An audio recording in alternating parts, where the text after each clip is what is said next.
রাধে রাধে, কৃষ্ণকথা চ্যানেলে সবাইকে স্বাগতম। এটি হলো মেদিনীপুরের শ্রী জগন্নাথ দেবের মন্দির। মেদিনীপুরের সবচেয়ে প্রাচীনতম ঐতিহ্যময় শ্রী জগন্নাথ দেবের মন্দির।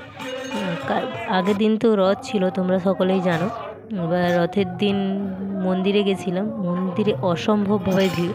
তারপরে তো আমি যখন যাই তখন ওই জগন্নাথ মাসির বাড়ি থেকে ভিড় এসেছিলো, তার জন্য আরও অনেক ভক্তের সমাগম, শরণার্থীদের সমাগম হয়, অসম্ভবভাবে ভিড়। তারপরে ওখানে যিনি প্রভুরা আসছিলেন ওনারা তাদের কীর্তন পেশ করলেন এবং বাইরে জগন্নাথ দেবের রথ সাজানো চলছিল। আমি যেহেতু সকালে গেছিলাম, রথ সাজানো চলছিল,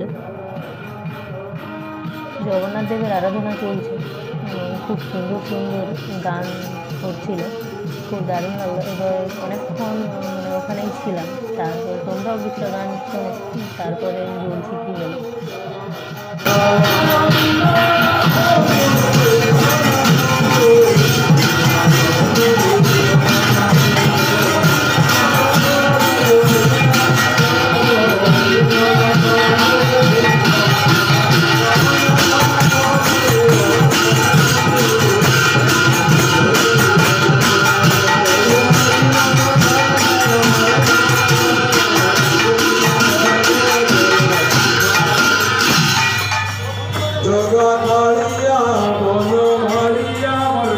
এটি হলো শ্রী জগন্নাথ দেবের রথ, যেটাতে জগন্নাথ দেব ভ্রমণ রথযাত্রা বেরোবেন।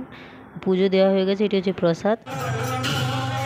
এটি হলো সেই ভিড়ের সময় যখন আমি ঢুকলাম জাস্ট মন্দিরে, জগন্নাথ মাসির বাড়ি থেকে ভিড় এলো এবং অসম্ভবভাবে ভিড়। ঢুকছি আর আমাকে বাইরে বের করে দিচ্ছে, এরকম অবস্থা, এত ভিড় হয়ে গেছে ভেতরে। তারপরে জগন্নাথ দেবের দর্শন পেলাম। এতক্ষণ ভিড়ে ঠেলাঠেলিতে জগন্নাথ দেবের দর্শন পাচ্ছিলাম, অনেক কষ্টে এগিয়ে এসে দর্শন পেলাম এবং জগন্নাথ দেবের দর্শন করে পুজো দিয়ে সবশেষে তারপরে আবার অনেকক্ষণ গান হচ্ছিল, গান টান শুনলাম। শুনে বাইরে বেরিয়ে দেখি প্রসাদ বিতরণ, প্রসাদ বিতরণ খুব ভিড়, কারণ অন্যান্য দিনের থেকেও কালকে যেহেতু রথ ছিল, তো জগন্নাথ দেবের মন্দিরে খুব ভিড়, অসম্ভবভাবে ভিড় ছিল। সবাই মহাপ্রসাদ নেওয়ার জন্য ভিড় করছিল। তোমরাও যদি কেউ মেদিনীপুরের মন্দিরে আসো, প্রসাদ পেতে চাও, ওখানে কুপন সিস্টেম করে এই প্রসাদ বিতরণ হয়, কুপন কেটে নিতে হয়, দিয়ে প্রসাদ দেওয়া হয়। তোমরা চাইলে নিতে পারো প্রসাদ।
রাধে রাধে। এই ছিল জগন্নাথ দেবের রথের দিন।